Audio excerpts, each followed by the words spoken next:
Can you tell us who you are? Well, my name is Larry Callies. I used to be a country and western singer. George Strait's manager was my manager. Wow. I lost my voice in 1990. When I lost my voice, also Clint Black's band was my band. When I Wow. lost my voice, I lost my band and I lost my manager. But I'm a Christian first and I'm a cowboy second. I know when God closes one big door, Ooh, He won't he opens do up it? another.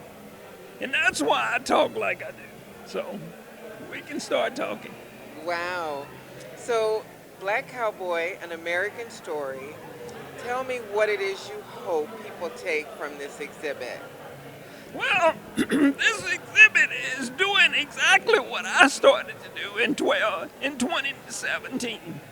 I opened a Black Cowboy Museum because I didn't want what the Black Cowboy did to go in vain. I can trace my family back to the 1500s. Stop. Yes, Wow. I can trace it back to the 50s. I have a picture on my wall of my cousins working cows in 1650. Okay, so we really need to talk.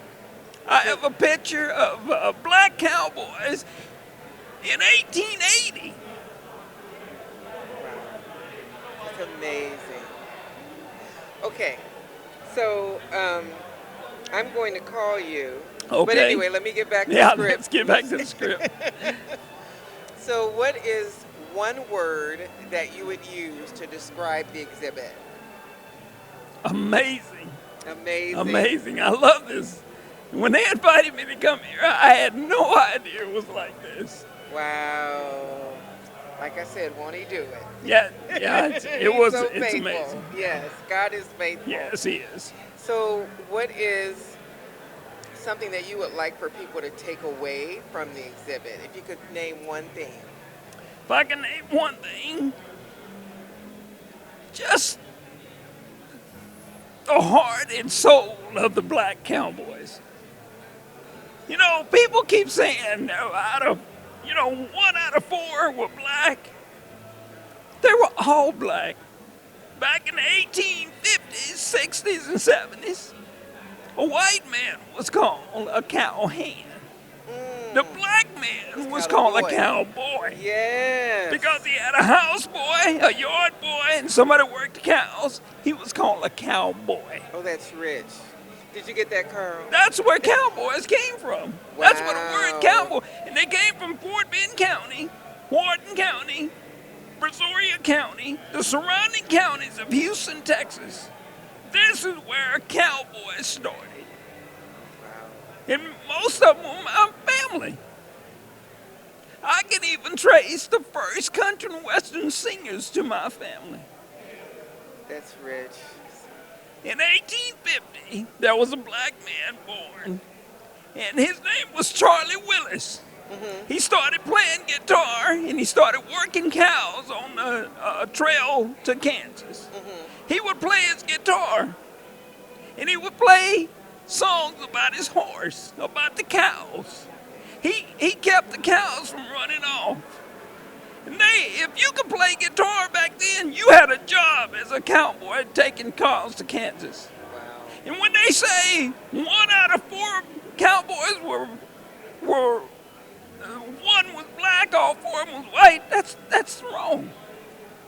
It was 4 blacks and there was 1 white. If they had a white cowboy.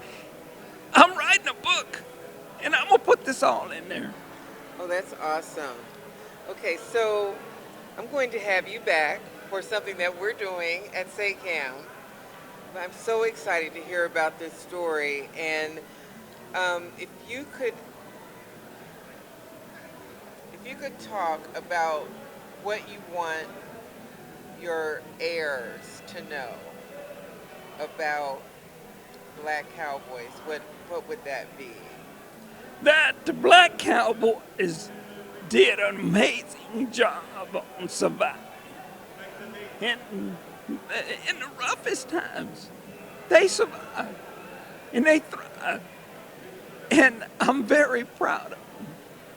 I was in my school, I was the only black that would wear a cowboy hat and a pair of boots in the 60s. I grew up in the 50s and 60s.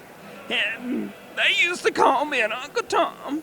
They called me a black man that want to be white.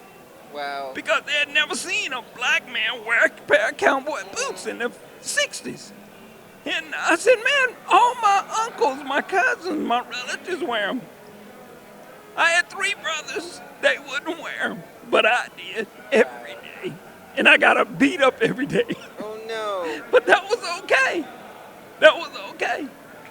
Well, your ancestors are not beating you up now. No, they're not. They're so proud I hope of they're the work smiling that you're down doing. and so happy Absolutely. for what I'm doing. Thank you so much, Larry. Hey, thank you for having me. All righty.